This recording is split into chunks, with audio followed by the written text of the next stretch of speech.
Candlewick on Brilliance Audio presents the unabridged recording of My Name is Victoria by Lucy Worsley, performed by Henrietta Mere.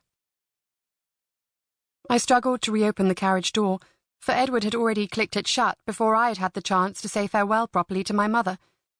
But I was too late. Her stooped back was already disappearing towards the entrance of our house, Arborfield Hall. She had one hand raised to her spine as usual, as if she found it a great effort to walk. I gazed after her as she went, giving up my struggle with the handle. "Have fun," said Jane, my sister, who did at least manage to reopen the door. She climbed up the step to smack a kiss onto my cheek. "Goodbye, Dash," she said, kissing him too and almost smothering him under her ringlets. "Come back soon with lots of stories." She jumped back down onto the gravel. "Maybe you'll have exciting adventures that you can write down into a book of your own," she added as an afterthought.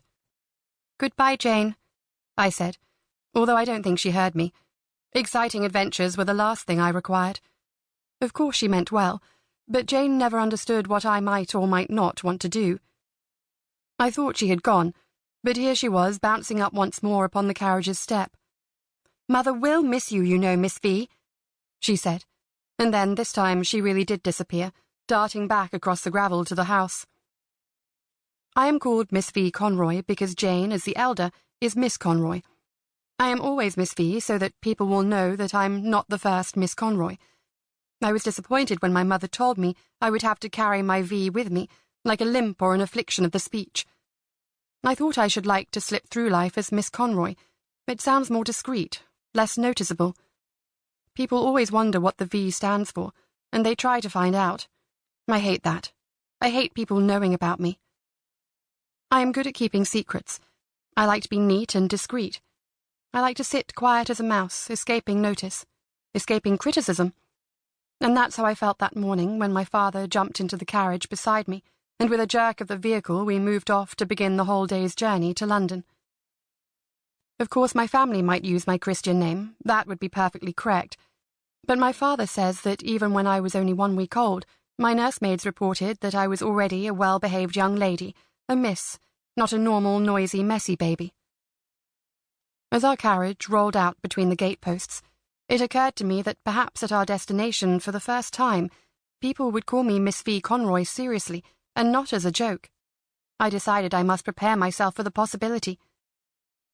I'd been up to London before, of course, with my father in his blue-painted carriage, but we visited the shops and once the theatre, never staying more than one night. Certainly we had never stayed for several days, as was now the plan. I had packed very carefully, as always, and it had been hard to create space in my trunk for the great number of novels I thought I might need. I was a little anxious that the straps might tug loose and that my trunk and hat box might fall off the back of our carriage. I kept trying to glimpse them out of the window. Dash was worried too, I could tell, as he sat between my ankles. I rubbed his ears to reassure him. "Don't worry," my father said. "Edward will keep the luggage quite safe." My father had always had an uncanny ability to read the minds of other people. "And you will be kept quite safe too, you know," he added. I tried to raise a little smile to show that I believed him. I thought, as I often did, of my mother's injunction that I should smile more. But to be truthful, I didn't quite believe in the new Edward. He was a recent replacement for the old Edward, who had been my friend.